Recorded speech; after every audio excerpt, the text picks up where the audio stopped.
আজকে নিয়ে আসলাম অসাধারণ লোভনীয় একটি ভর্তার রেসিপি। আসসালামু আলাইকুম, সবাই কেমন আছেন? দেখতে পাচ্ছেন আমি এখানে নিয়ে নিয়েছি লবণ, শুকনা মরিচ, পেঁয়াজ, ধনিয়া পাতা এবং ইলিশ মাছের লেজ।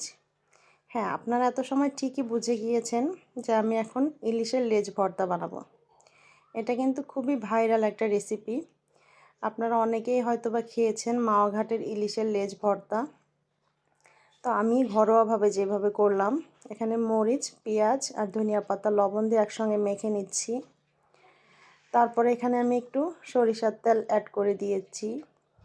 এখন এখানে আমি ইলিশের লেজটা বেছে নিচ্ছি, যাতে ইলিশ মাছে এমনিতেই অনেক কাঁটা থাকে এবং লেজে তো আরও বেশি কাঁটা থাকে। এটা আমরা খাবো নিজেরা এবং বাচ্চারা খাবে, এজন্য খুব ভালো করে কাঁটাগুলোকে বেছে নিতে হয়েছে। কাঁটাগুলো আমার বাছা শেষ। কাঁটাগুলো বেছে আমি ফাইনাল আরেকবার দেখছি যে আর কোথাও বাকি আছে কি না কাঁটা বাছার। তো আরও কাঁটা নেই, আমি সুন্দর করে বেছে নিয়েছি।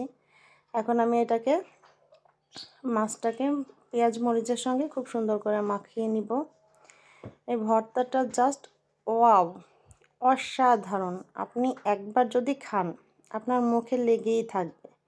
এমনিতেই ইলিশ মাছের স্বাদ, তার উপরে পেঁয়াজ মরিচের একটা স্বাদ। আর ভর্তাটা তো যে খাবেন সে নিশ্চয়ই তার প্রেমে পড়ে যাবেন।